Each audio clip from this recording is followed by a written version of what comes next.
You're the one living in Thailand. You observe the whole situation.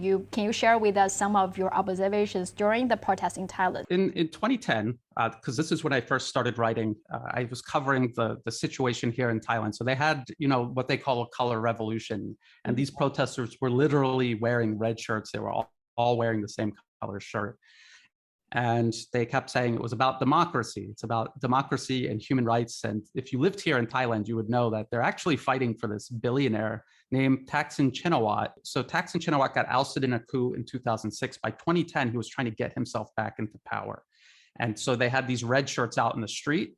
The protest wasn't really going anywhere. So in order to escalate it, remember, this is 2010. In order to escalate it, they brought in these militants who started shooting up not only the riot troops, but also their own protesters to create a bloodbath. So this was April 10th, 2010. And there's even footage where there's a spotter moving this poor guy into position to get shot by one of their snipers. It's horrific, and it's so diabolical when you understand what you're looking at. And I was watching all of this, and then the next year was the Arab Spring, and they did all of these tricks in every one of these countries. And then the New York Times even admitted that this wasn't spontaneous. The National Endowment for Democracy was funding all of these opposition groups across the Arab world. Facebook was involved, the US State Department. They all had these technology workshops years ahead of time to train them up and then send them back to overthrow their respective governments. And then it was very obvious at first the Arab Spring looked like it was people rising up against the status quo, especially some of these governments that had a cozy relationship with the US. But then it became obvious the US was just reorganizing the entire region. And then the US then directly militarily intervened in Libya and Syria, and to a lesser extent, Yemen. So by the end of it, it was very clear. But in the beginning, it wasn't. And so understanding what the NED does and how it sets up the battleground for further intervention or regime change, this is so important, because if you can stop it there, you can stop all of the unnecessary death and destruction that comes with these fake revolutions and all of the interference the US engages in after they get traction and start moving things.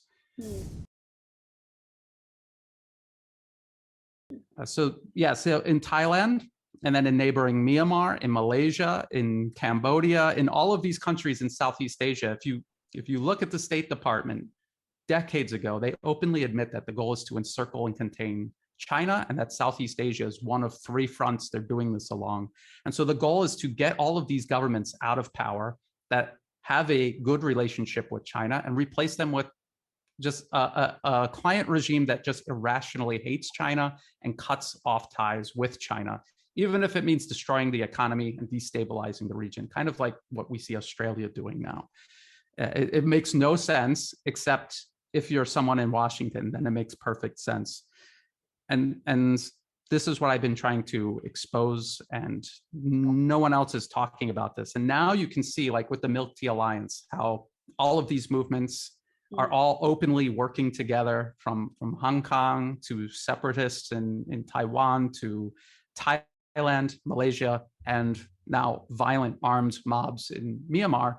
It's a united front, and it's all backed by the US. And it couldn't be clearer that that's what's happening now. And I've been trying for 10 years, because remember, back in 2011, as the Arab Spring was getting going, US Senator John McCain said, the Arab Spring is a virus and it's headed to Moscow and Beijing. He said it openly. I mean, it was obvious that they're going to do the Middle East, and then they were going to work their way into Eastern Europe and Southeast Asia, with the ultimate destination being Moscow and Beijing. So I'm wondering, did you see any similarities between the protests in Thailand and the protests in Hong Kong? Absolutely. In 2010, I would see these Western journalists out in the streets, hiding behind tanks with the Thai army, as the opposition with these militants trying to kill them. Some of these journalists did die. Some of them got hurt very bad by opposition war weapons. And these journalists would go back to their newsroom and say, oh, the Thai army is out in the streets killing mostly unarmed protesters, which when you really think about mostly unarmed means they're armed. It just means not everyone has a Kalashnikov, but some of them definitely do. And the military has an obligation to deal with that. That was 2010. This most recent wave of protests from 2014 onward was directly linked to the protests in Hong Kong, directly. If you look at the protest leaders here in Thailand, they have literally flown to Hong Kong to hang out with Joshua Wong and Nathan Law, literally. And they tried to have Joshua Wong come to Thailand to visit or do what, I don't know what he was planning on doing, but the Thai government turned him away at the airport. So they're definitely directly connected. The billionaire opposition leader here, Thanathorn Juangruangruangke, is a very long last name. He also went to Hong Kong and was posing for pictures with Joshua Wong. And because he was a sitting member of parliament in the Thai government at the time, he has since been ousted from that position. The Chinese government had to lodge a complaint because it's interference in China's internal political affairs. He had no right to do that, and he was doing that.